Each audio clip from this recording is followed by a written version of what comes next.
Hi, everyone. Welcome to Commons Q2 Carbon Offset Updates. I'm Sanchali, the founder and CEO of Commons, and this is Sophie. Hey, Sophie. Hi, everyone. As Anjali said, my name is Sophie Janaski, and I'm the Carbon Strategy Manager here at Commons. We at Commons spend a lot of time thinking about carbon offsets and which are the best ones for people like us to support with our dollars if we're going to choose to buy offsets. And so this quarter, we decided to make the conversation public and have it with all of you, give you a chance to ask questions as well. Some of you may be Commons, excuse me, users or subscribers to the offset portfolio. Some of you might just be interested in carbon offsets in general. But we're excited just to dive into things we've learned in the last quarter, some updates on the offset projects that we support, and how we're thinking about the evolution of the offset space in general. We'll also be joined later by a member of Pachama's team, Cindy, who will tell us a bit more about some of the updates on their projects, which are some of the projects that we support at Commons. But before we dig into that, I think we could just talk a little bit about the high level on offsets. And I wanted to say, offsets are a space that have changed a lot. Like we've seen so many updates in the last couple months, let alone the last few years, on how offset projects are measured, reported, and verified, and how we think about using them. We at Commons have always said that offsets are not a silver bullet. They're a way to express demand for avoiding or absorbing carbon in other parts of the world, above and beyond what you can do in your own life. And for people who have the means to, it can be a way to continue to draw down carbon beyond what we can do through making our lifestyles more sustainable. They're also a really critical path to support us getting to net zero by 2050. Ultimately, none of the scenarios we get to net zero by 2050 do not include things like supporting and protecting forests or supporting carbon removal. So it's a way to close the financing gap for required technologies to get us to net zero by 2050. Also, in case you aren't familiar, if you're tuning in and you don't know what the Commons app is, it's an app that you can download on iOS or Android to help you make more sustainable spending choices. You can connect your credit and debit card, automatically track the emissions behind everything you buy. You can choose to subscribe to offset those emissions. So through our climate neutral subscription, you can subscribe to offset a portfolio of carbon offset projects that we curate for you. And you can also learn about ways to reduce the emissions of your lifestyle through different types of actions, things you can do from greening your utilities to eating more local and seasonal produce. So you can download the app, and it can be your one-stop shop to living a more climate-friendly lifestyle. I will hand over to Sophie to talk a little bit more about what a carbon offset is to start with. So over to you, Sophie.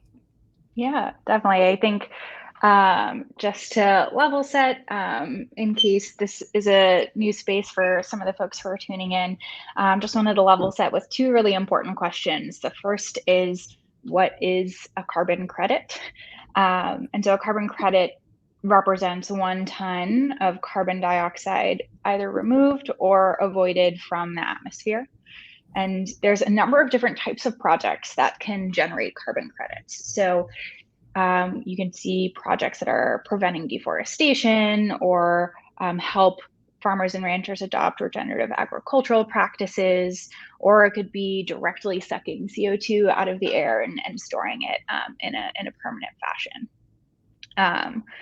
And so what does it mean when you are purchasing a carbon credit? That's sort of the second question. We know that there are projects out there that are generating carbon credits, but how does that relate to us as potential consumers of those credits?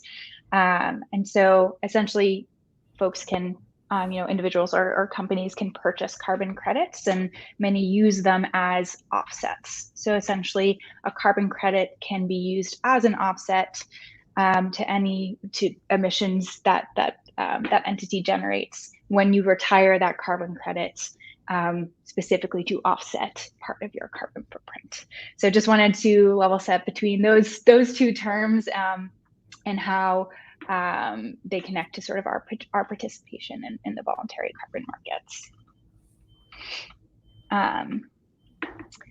The next piece that I think could be helpful to talk about is what is Common's approach to helping people buy these offsets.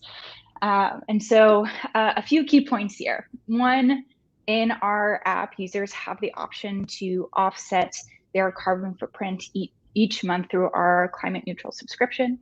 And so each month we have various calculation methods that we use to generate a personalized carbon footprint. So your offset subscription is tied to the amount that you emit in a month, and it's dynamic in that fashion. And so the natural question then is, where does that money go? And as we mentioned earlier, offsets are far from perfect. There are, as I also mentioned, a lot of different projects that are engaged in generating carbon credits and carbon offsets. And each of those projects has its own sets of risks and challenges. And there seems to be a growing consensus among offset buyers that we should treat those offsets kind of like stocks. So they don't necessarily have a guaranteed return, but by curating a portfolio of them, we can balance risk and maximize impact. So when you're purchasing offsets through our offset portfolio through the climate neutral subscription, that set of projects that we're curating and evaluating are where your money is going. And we're going to give a highlight in a little bit about each of those projects, who they are, and what some of their most recent updates are. But just also want to say that we evaluate each of the projects that we consider for inclusion based off of a rigorous set of criteria with the help of external advisors. And we regularly check in with those projects to ensure continuing climate impact. And so that's sort of the origin of this event, is to share out more publicly what some of those updates are. And it might be helpful to mention too that those criteria fall in two buckets. Do you want to talk about that a little bit more, Sophie? Sure, yeah, that's a great point. So we do have two buckets of criteria that we consider when we have a project come in that we're working to evaluate. The first set, which is pretty core to a carbon credit, is this concept of carbon integrity. And so what is the likelihood, and what are sort of the different measures we can look at to ensure that the project is having the climate impact that they claim to. And so measures that go into that, without getting into too much detail, are things like permanence, duration, additionality, verifiability, and I'm probably missing one.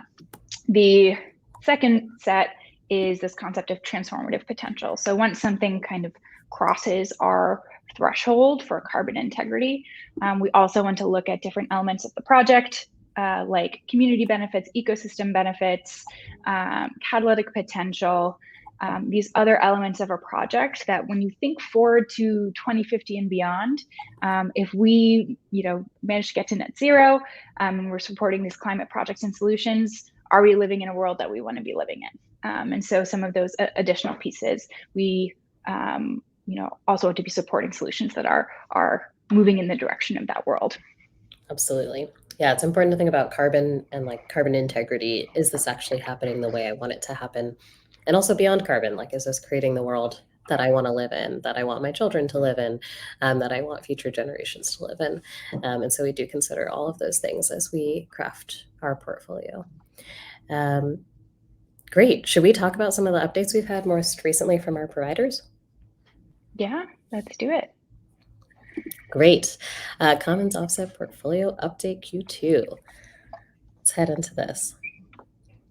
Perfect. I'm happy to kick off with, I think probably our first two projects here are going to be both related to soil carbon sequestration. So the idea there being that we can use, ranchers and farmers can use regenerative practices to help increase soil health and increase the carbon content and sort of drawdown of carbon stored and sequestered in soil. And so one of our first partners is called Nori. They're a soil carbon credit marketplace that works with farmers to quantify and verify transparent blockchain-based carbon removals. In recent months, Nori has raised additional capital and they've got a new partnership with Bayer to increase the number of farmers that are using regenerative practices on their land. So that's very exciting to see. Super exciting. Yes. And then our next one is Grassroots Carbon.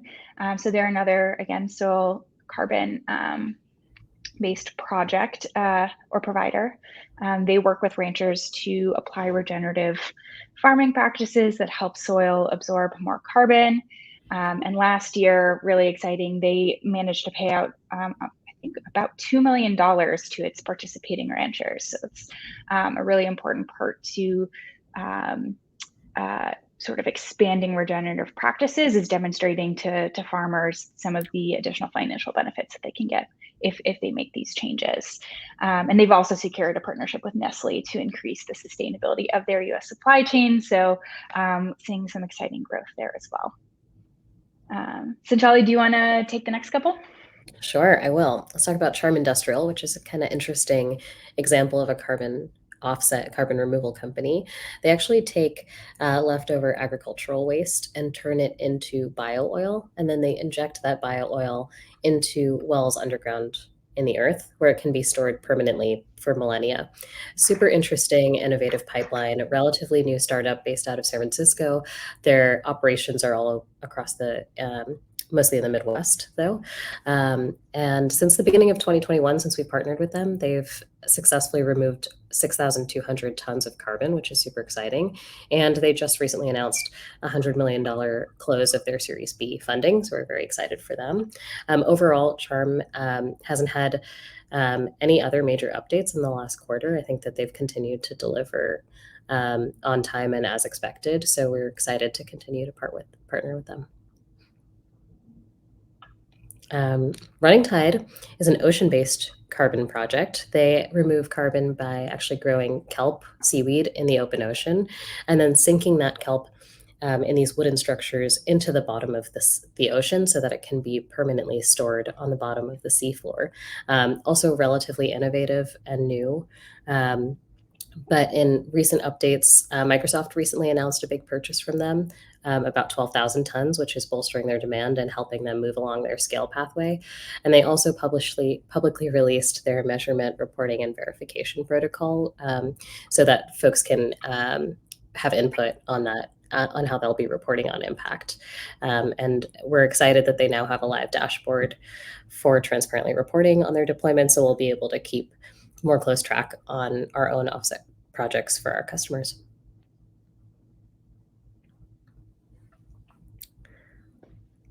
I know we're heading into forestry projects next. Maybe you want to talk a little bit about that, Sophie, before we do. Yeah, happy to give a little bit of a preamble. I think we've got a couple more detailed updates for the next two providers that we work with. And so in terms of forestry and the forestry credit space in the past couple of years, I'm sure a number of you might be familiar with the some of the flaws with forest offset methods that have come to light and have been kind of become a focus. And so, for example, among others, there was a Guardian feature that estimated that up to 90% of Verra's rainforest carbon credits were not delivering the impact that they had intended.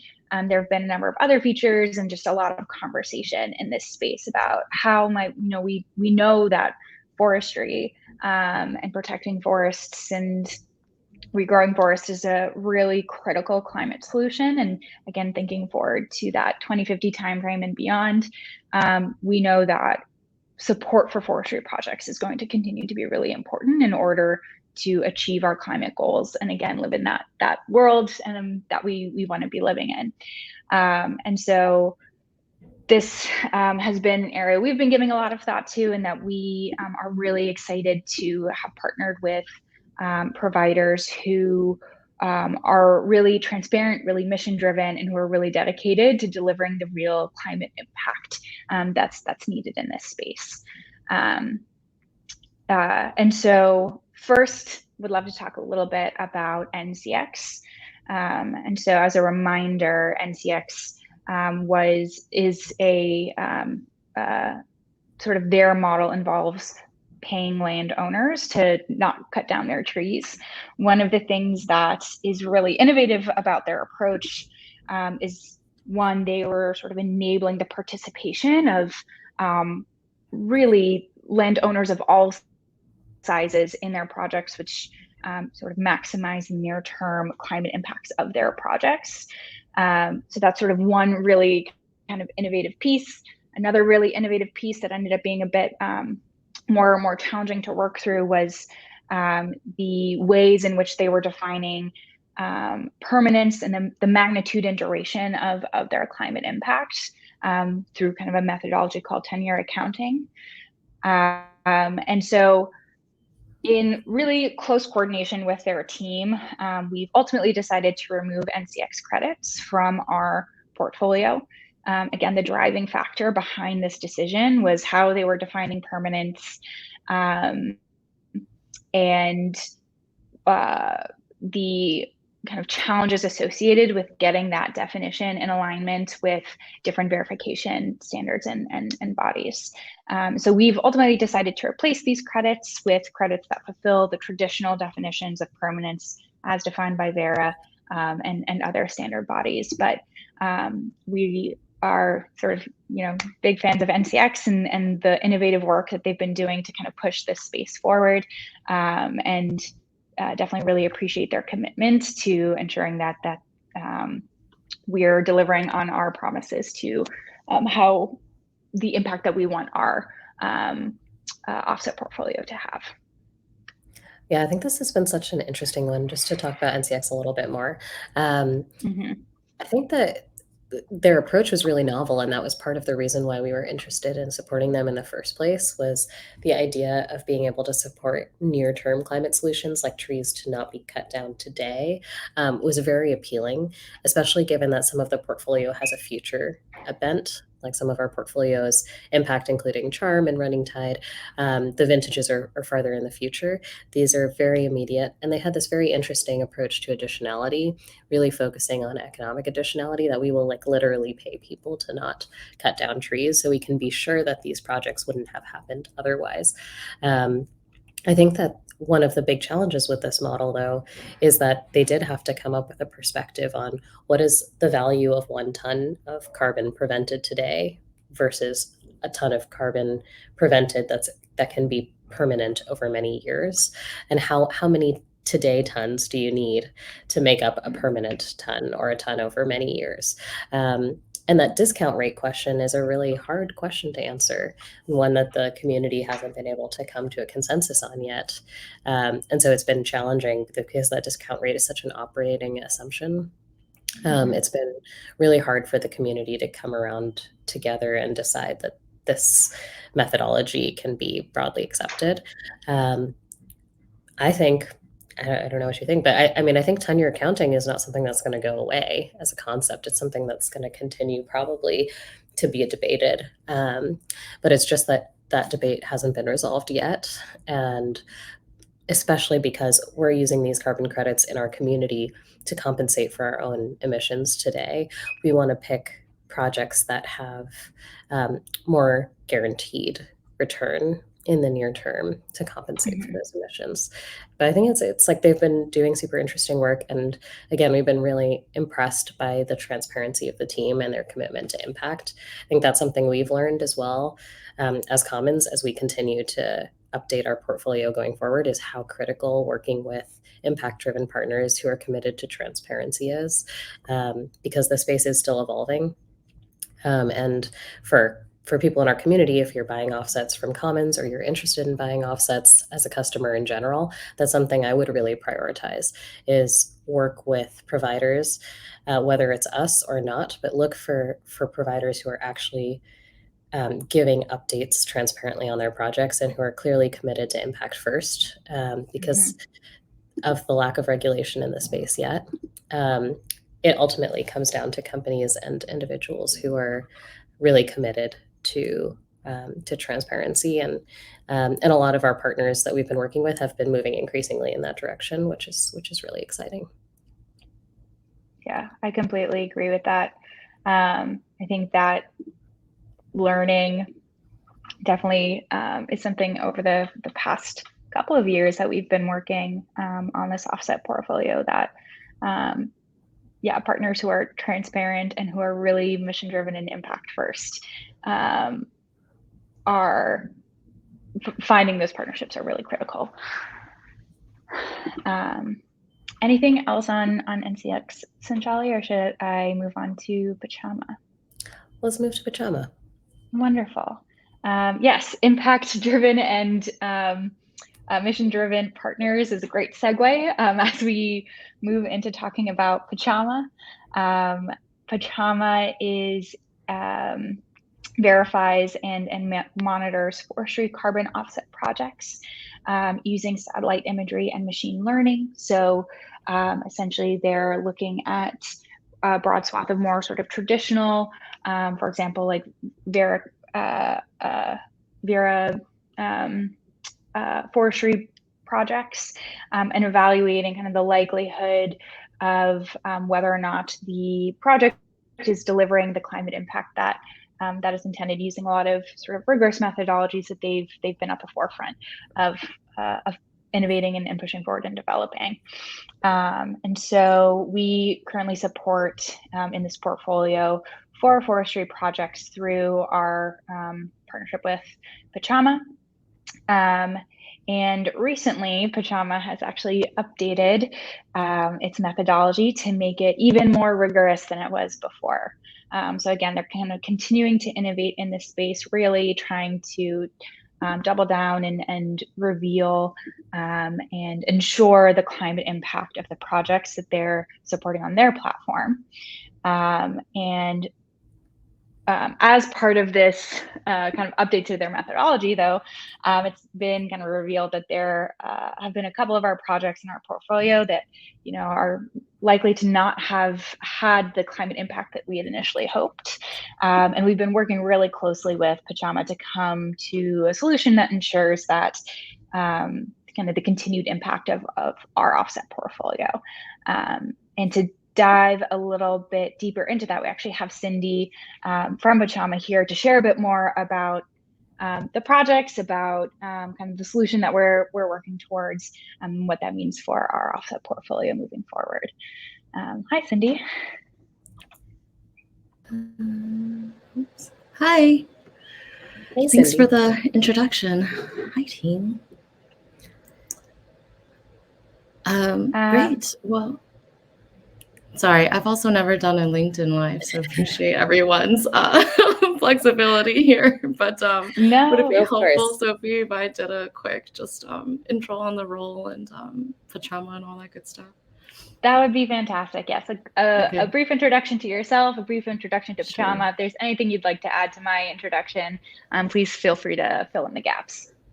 Cool, thank you. Well, first, I'm very grateful to be invited to join Commons First LinkedIn Live, and thank you to Sophie and Sanchali for the introduction here and setting the stage, because these are very complex topics. So I'm Cindy Chiang. I lead the carbon solutions team here at Pachama. I provide technical support to our clients in navigating this very fast evolving market, covering everything from credit quality, making claims that are high integrity, and then also sussing out, I think increasingly we're seeing markets blend, and so helping to tease out sort of market eligibility for credits with different kinds of attributes. I previously worked at the Climate Action Reserve for about 3 years before joining Pachama, and so that's one of the 4 major standard bodies, and that's really where I got into carbon market space, and previously was at the Natural Resources Defense Council in Chicago doing much more traditional environmental policy work. But as I think this session has alluded to already, this is a really complex space, but I think at the end of the day, market-based mechanisms, they have been demonstrated to be high impact, cost-efficient tools that we all have at our disposal to achieve Paris goals. And I think that's why you're seeing both an increase in compliance as well as voluntary carbon market investments and growth over time. And it's a unique, I think, tool for all of us to really also ensure that the transition to a low carbon economy benefits most, those are the front lines as well, because the idea is that all of you guys' purchases and investments into these credits really should be channeling funding back to sectors and activities that don't get that kind of funding under business as usual conditions. And that's why these carbon credits as a tool is so powerful. And it's why I joined Pachama nearly 3 years ago, I think in particular because forest carbon projects is uniquely suited to not just deliver on climate, but also on social and economic impact as well. And because forestry projects, take place within a natural and dynamic system, right? It lends itself to a different risk profile, I think, when you compare it to carbon projects that capture and destroy, for example, landfill gas. And so Pachama, recognizing this, we are a technology company. We're on a mission to restore nature to solve climate change. We focus exclusively on nature, forest conservation and restoration in particular, because these are strategies that can deliver a third of the mitigation that we need to just have 67% chance of hitting the Paris goals. And so, we as a company always behave, we are in a climate emergency and there's just no time to lose. So the opportunity that we saw in the space is how do we harness advancements in satellite imagery, remote sensing, machine learning to really bring more confidence back to buyers in the market. To Sophie's point in the intro, the slew of Guardian articles really highlights project challenges, but that's the way the media operates. What they don't talk about, right, is all of the amazing impact in the rest of the portfolio that does continue to operate. And so I see Pachama as really, harnessing data to do that better job of storytelling. And also we should be able to harness technology to make understanding of baseline setting, understanding GHG accounting and calculation easier. And so we also invest a lot. If you go on our website, you can see, we invest a lot in translating the data that come out of our rigorous evaluation into visuals that it just makes the impact easier to understand. And I do think, that is almost table stakes now in the way that, markets and folks in society works today. We have to bring carbon markets, from like kind of a child in the background to just more in the forefront. And so these are sort of ways that we see doing that. And so visibility, transparency, those are important things for us. And it really extends not only to evaluation of quality of existing carbon projects, but also, making that end-to-end project transaction and investment process easier and more seamless. And, our partnership with Commons is a really great case point to say, another way that we can really help amplify the impact and reach more retailers, reach more consumers. And so we're really excited for these partnerships. I think maybe I'll just pause here. Yeah. I was going to mention that Sophie said that we support 4 projects through Pachama for the Commons portfolio. I wanted to mention that 3 of those projects were impacted in the most recent impact update. And we've been working with Pachama closely to find the ways that we can maximize the impact of our portfolio. And so actually one of those ways was by also figuring out how to apply additional credits to the portfolio for our users. I wondered if you could talk about that a little bit. We also have a question about how Pachama's own internal perspective has changed on what a quality forestry project looks like. So maybe you could talk a little bit about that change in internal perspective, how that affected Commons projects, and then some of the actions we took together to address those impact challenges. Yeah, absolutely. So, as I mentioned in the intro, I think we generally really operate from a no regrets strategy when we think about how fast we all should be moving as a society. And so entering into the market, we knew there were risks. And I think part of what we see our technology tools doing is really helping to surface, assess, and really raise that risk awareness and do it in a quantitative way. And so we developed our tools and evaluation criteria to look at the additionality, accuracy, the permanence, durability of these projects. And so our evaluation process and criteria is very interconnected with our technology tools development in order to implement those analysis. And so the evolution that you see from Pachama's criteria set is very much driven by how quickly and how advanced we can be in our tech tools. And so at the end of the day, we're always using the best available tools that we have at the time. And we are today the only company out there that's able to implement a dynamic way to assess baselines, and also using remote sensing based method to making sure that your baseline scenario from a spatial perspective is selected correctly, and now also be able to quantify any uncertainty associated with that selection. And so these are advancements in our technology tools that just were not available in our longtime partnership with Commons. And so we are committed to transparency, and every time we have new tools available, we redeploy it on the projects that we've partnered with y'all in the past. And so when there's new results, those are the kinds of conversations that we want to have with everybody. We stand by all of the projects that we've transacted with in the past as well. We're also committed to our supply partners. Standing up these projects is extremely challenging, right? Carbon revenue is just a means to an end. I always tell folks, like, these are actually sustainable development projects at its heart. They're just financed from a market-based system. And so those are hard things to do. But at Pachama, because we're committed to quality and we see confidence at the market level being so critical and important, we do have to make that hard choice sometimes to say, hey, these projects unfortunately are no longer aligned with our quality standard. And that as things change and evolve, we do hope to work with them sometime in the future. But for now, we share that information with folks. And then in special cases, we're very pleased to be able to offer additional credits for you all as well. We have a question from someone who's listening in asking about how they can better explore Pachama's technology and calculation tools. Awesome. That's a great question.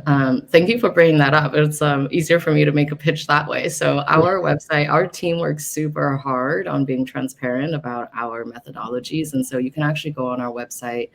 I think it's the insights section. We actually publish what we call algorithm method documents.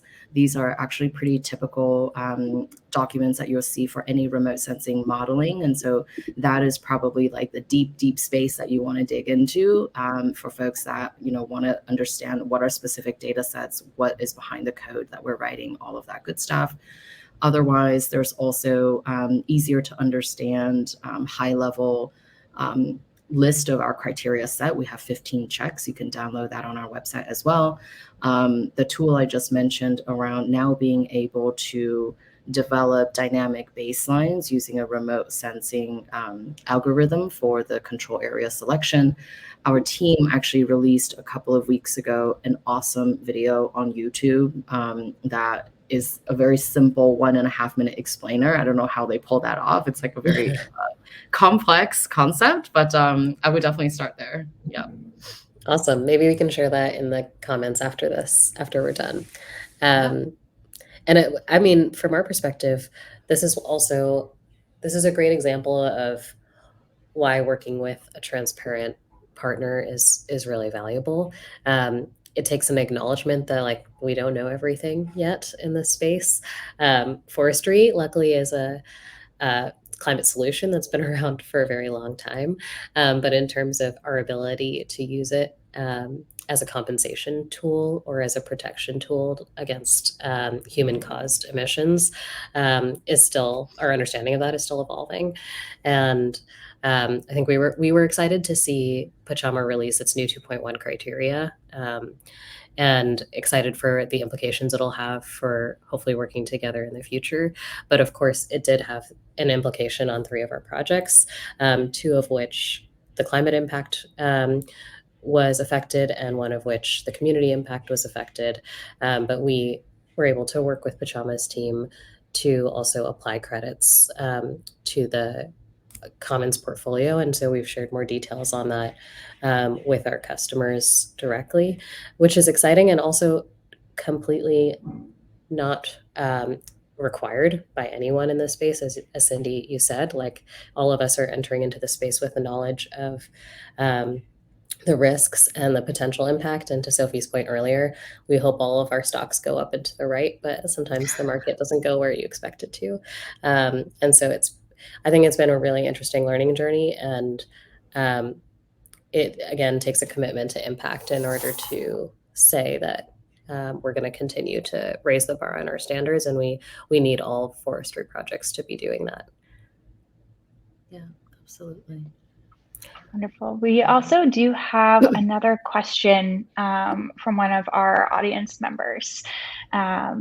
Laura has asked or has noted that Vera's received a lot of criticism lately. I think we were kind of alluding to some of this earlier, but she's wondering what some of your thoughts are on the main carbon registries like Vera and like Gold Standard. Yeah, that's a really great question. So a couple of thoughts come to mind for me. One, I see Vera, Gold Standard, Climate Action Reserve, American Carbon Registry, and all of the good registries out there. These are actually all nonprofits. They're NGOs.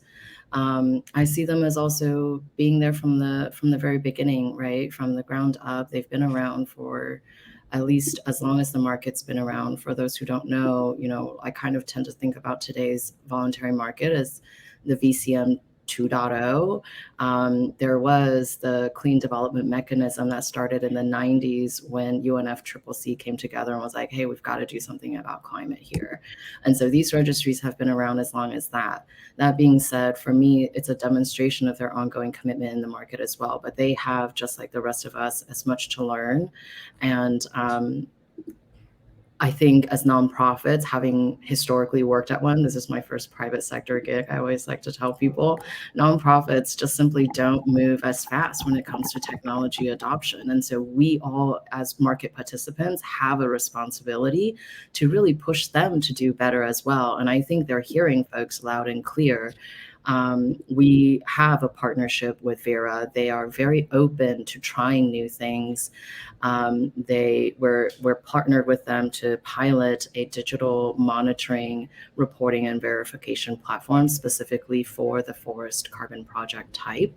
And it's, covering everything from how do you digitize what's traditionally been just paperwork, like PDFs, the data that's in there, to draw some efficiency out, to include more rigor in what has just been reviewed by human eyes, which also take a lot of time, all the way down to how do you actually do the baseline setting, accounting, credit issuance, also harnessing advancements in AI and machine learning.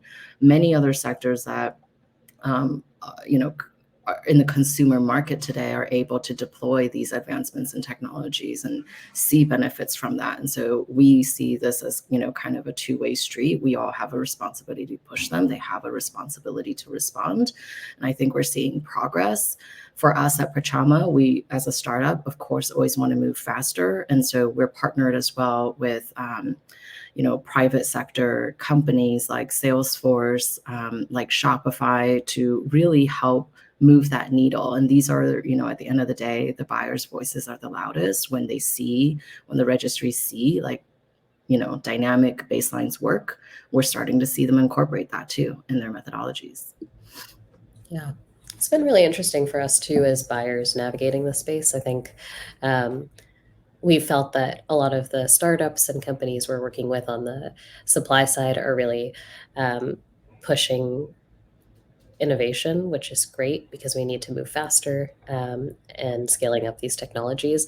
And Vera, Gold Standard, many of the registries just haven't been able to move fast enough to keep up with the pace of innovation. And also, innovation looks different in each of the mechanisms we look at. So like for forestry, the types of tools we need for MRV are different than the ones and the tools and approaches we need for oceans or for bio oil. And so there is a lot of complexity to this space. And I think it's hard for registries to keep up. We need them to move faster, and third-party standards play such an important role. But I think that's been something we've navigated as a buyer, and part of the reason why we've had to stand up our own evaluation approaches, because we need to go above and beyond what's available through third-party standards. Yeah, definitely. I think we had a question earlier that we didn't get a chance to address about NCX. I think there was a question from Gabrielle asking if we saw NCX making it back into the portfolio as standards change. Happy to talk about this a little bit and then also hand it over to you, Sophie. But I think that, NCX recently announced that they are changing their business model and they are not going to be issuing credits anymore. So they've actually now moved away from the approach where they were issuing, carbon credits based on this landowner-based auction model for forests, and actually shifting more into the landowner side of things. So actually supporting landowners to connect with offset project development, which is super interesting, and also sort of goes back to NCX's original roots on the data side. Which is sort of where they came from originally. So I think it's a really interesting evolution of the company. Now they're shifting their business model to really focus on what they do best, which is the land mapping and the data, and help to originate more projects with project developers. And also sort of acknowledging that tenure accounting, that question hasn't been resolved. I think it would be hard for us as Commons to include an approach that relied on very short-term tenure accounting until there's more consensus on the methodology more broadly. But Sophie, curious for your thoughts on that too. Yeah, no, I think that's exactly right. Also, just want to note that I think one of the things that is also very exciting about NCX's new shift is that their purview, to my understanding, is also expanding beyond just carbon, and also is going to be looking into things like biodiversity credit and other sort of nature based in other types of credits beyond just carbon, which is also really exciting to see, as we know that a lot of these climate and biodiversity and other environmental challenges are all deeply interrelated. And it's a very challenging and dynamic space for us as consumers, but also as landowners to understand what it when you have the suite of options of potential markets you can plug into, what makes the most sense for you, what makes the most sense for your land. So I think it's really excited to see how NCX pushes that forward. But just looping back around, Sanchali, to your point about tenure accounting, agreed. I think it would be a bit challenging to include another project that's based off of that methodology until we have more consensus. Agreed. I think we're nearing the end of time, but maybe we have time for one more question. I saw a question from Philip about our goals going forward. Happy to talk about this from a company perspective, but maybe Sophie, if you want to talk first about how we're thinking about the evolution of the Commons offset portfolio and some of the things we're thinking about for our next purchase. And then I'm happy to chat a bit more about what we're thinking about as Commons overall. Yeah, absolutely. So I think one of our first pieces is, we're always trying to reflect on what we have learned over the past, say, 3 to 6 months, and how we want that to inform our strategy moving forward. As you can tell, one of the themes of some of our learnings is just to reiterate just how important it is to be working with partners and providers who are really mission-driven, impact-driven, and very transparent. That's something that we hold in really high regard. And I think, as the market has developed and changed, even in the past couple of years that we've been doing this, having partners that we can kind of rely on and learn from, and help us kind of weather these changes and understand them is incredibly valuable. And so in the next 3 to 6 months, we will start kind of our next evaluation process, our full evaluation process for, as we're thinking about the next iteration of this portfolio, what we want that to look like, what projects we want to support, and